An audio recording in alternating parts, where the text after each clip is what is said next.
асуулт асууя.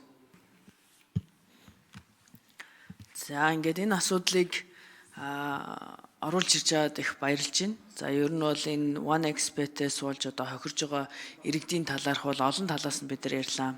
За санхүүгийн зах зээл талаас нь би бас нэг ярьж хүндий гэж бодож байна. За яагаад гэвэл одоо энэ ковидоос хойших нэг 4 жилийн хугацаанд бол гадагшаа урсж байгаа мөнгө үүнээс бол нэг 4 дахин ихссэн байгаа. За 500 гаруй сая доллар гэдэг одоо тоог албан ёсоор энэ танилцуулга дээр оруулж ирсэн байна.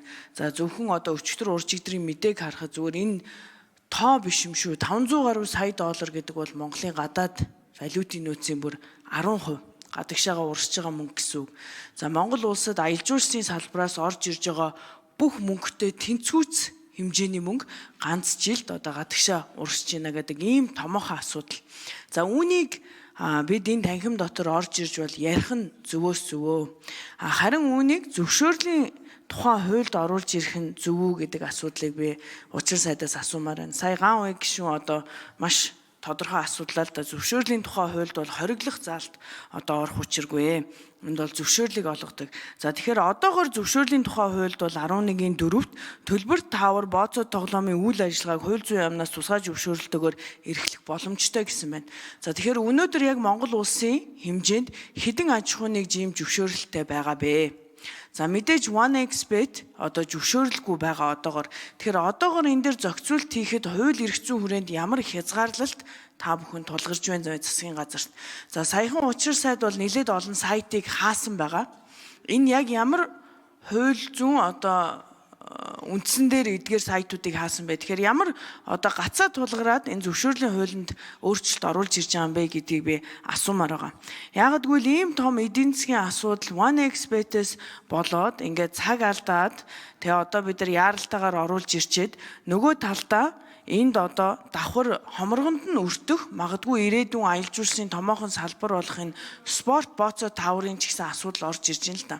Дэлхийн бусад улс орнуудад одоо морин спорт ч юм уу за магадгүй манайхан цаашдаа аялал жуулчлалт үндэсний бөхөө ч юм уу ингээд хөгжүүлэх энэ боломжийг энийгээ ингээд давхар хамруулчихж байгаа асуудал дээр судалгаа хийсэн үү гэдгийг эхлээд асууя.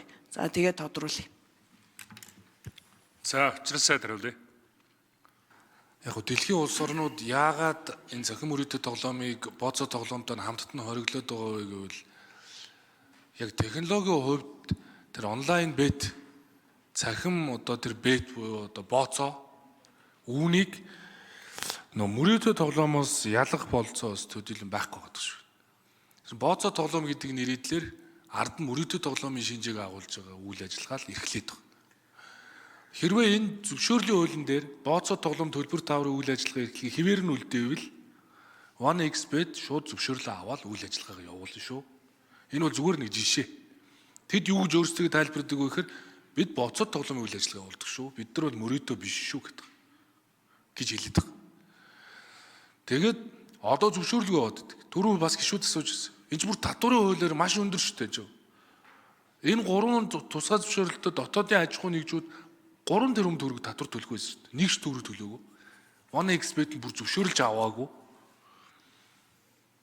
Ийм нөхцөл байдал байгаа учраас бол одоо үүн дээр бүтнээр нь хориглох эхний алхам бол хийх ёстой байна гэж шийдсэн. Үүнийг ялах болцоо бол байхгүй. One Expert бол тэр бүх төрлийн олон цахим мөрөөдөд тоглоомуудын аппликейшнгуудын нэг л жишээ.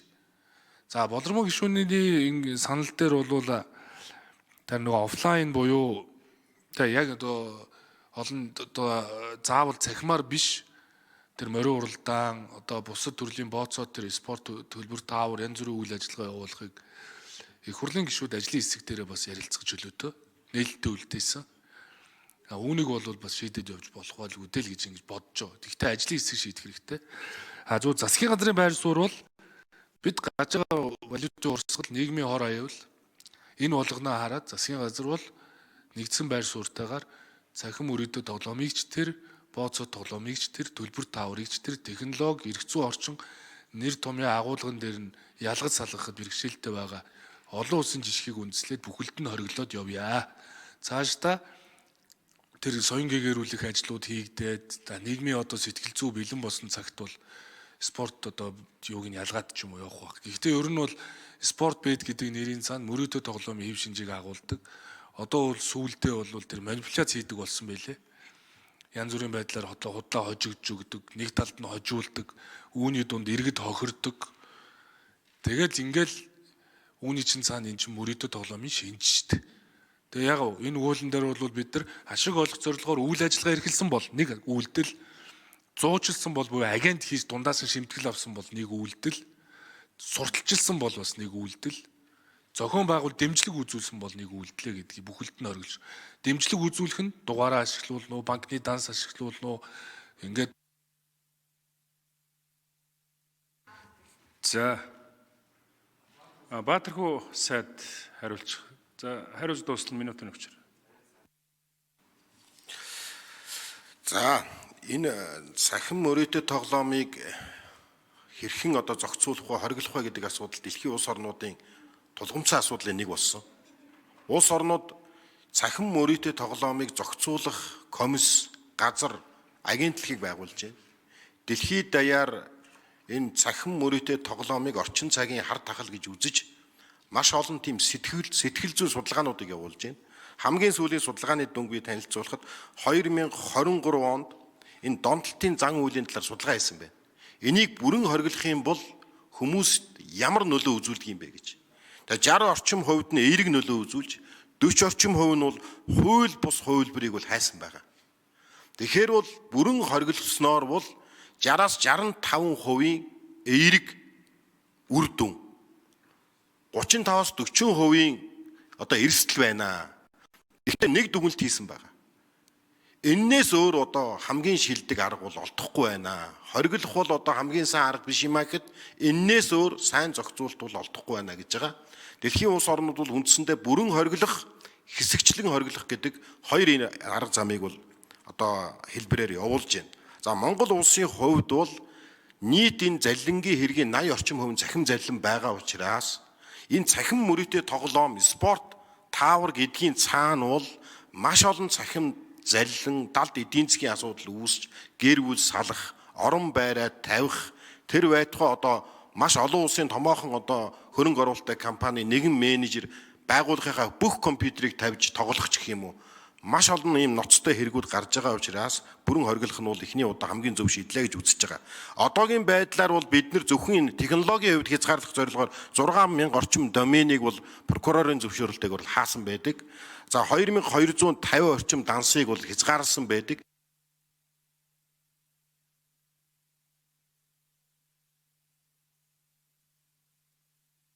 За инхутын болормог шүү нэмж асууя. За сая Баатархуу сайд хэдэн данс болон хэдэн сайд хаасан тоог хэллээ, мөн прокурорын зөвшөөрөлтэй гэдгийг дурдлаа. Яг ямар үндсэлтэйгээр прокурор энийг одоо зөвшөөрсөн бэ гэдгийг тодруулж асуумаар байна. За яагаад вэ гэхлээр тэгэхээр бид нар ямар хуулинд өөрчлөх оруулах шаардлагатай юм байдаг тэндээс л гарч ирэх гээд байна л да. Одоо хийж болоод хааж болоод зохицуулж болоод байгаа мó? Тэгвэл бид нар яагаад энэ зөвшөөрлийн тухай хууль нэмэлт өөрчлөлт оруулах гэдэг юм бэ гэдэг асуудал. За тэгээ би энэ давхар бас тодруулга дээр энэ санхүүгийн зохицуулах хороо болон Монгол банкныхаа онцгойлон бас хэлмээр байна. Өнгөрсөн 4 жилийн хугацаанд Монгол улсын валютын нөөцийн 10%-тай тэнцэх энэ хэмжээний мөнгө жилд гарч штэ. 4 дахин ихсээд яагаад энэ эдийн засаг санхүүгийн байгууллагууд энэ дээр одоо анхааруулга өгч арга хэмжээ авах саналууд явуулаагүй юм бэ? Өнгөрсөн жил 6% зээлийн бүх ипотек гарснаас илүү их мөнгө гадагшаа OneXBet-ээр урссан байна штэ. Энэ та бүхний цаашид анхаарал. За Баатархуу сайд хариулъя. Энэ удаа зохицуулт хийгдэж байгаа нь хамгийн гол нь энэ Монгол банк санхүүгийн байгууллагууд энэ мөнгө гадагшаа гарж байгаа цахим заллингийн шинжтэй, мөрөөдөө тоглоомын шинжтэй энэ урсгал дээр хязгаарлалт тавих зохицуулт нэмснээрээ энэ зохицуулт илүү үр дүнтэй болж байгаа. Өмнө нь бол зөвхөн доменийг хаадаг байсан. Доменийг ямар одоо үндслээр хаадаг вэ гэхээр оюуны өмчийн улсын байцаагч, прокурорын зөвшөөрөл, харилцаа холбооны зохицуулах хорооны шийдвэрээр доменийг хаадаг. Ямар нэгэн төрлийн байгууллага байхгүй, хараат ус зохицуулах хороон дээр гомдол ирээд цагдаагийн байгууллага, хуулийн байгууллага гомдол ирээд шалгаж үзээд улсын байцаагчийн дүгнэлт дээр хаадаг. Хаагаад байхад бол нэмж домен аваад хаягаа өөрчлөөд яваад байсан учраас энэ маань бол юу юм бэ гэхээр технологийн хувьд бол хязгаарлах ямар ч боломжгүй юм байна. Тэгэхээр санхүүгийн гүйлгээтэй хамт хязгаарлая гэдэг энэ зохицуултыг л энэ хуулиар оруулж ирж байгаа. За нутгийн охин тодруул. За яг эрүүгийн хуульд юм уу, зөрчлийн тухай хуульд юм уу, яг ямар зүйл заалтыг үндэслсэн бэ? Прокурорын бичиг дээр нэг үндэслсэн юм байгаа да. Би тэрийг маш тодорхой асуугаад байна л да. Юуг үндэслэж энэ иргэдийн дан суулан сайтуудыг хаасан бэ гэдгийг л маш тодорхой хариулаад өгөөч. За зохицуулах хороо хэдэн номер вэ? 5 номер. За харилцаалал маань зохицуулах хороо Т Батболд боловсрон машины хариултанд өгье.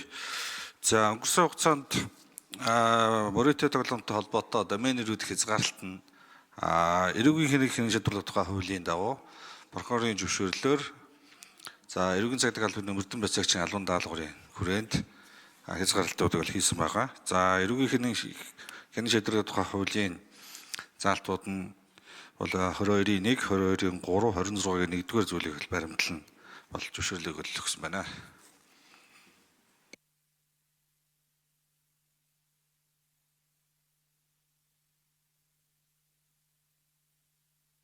За банзарчийн төвшин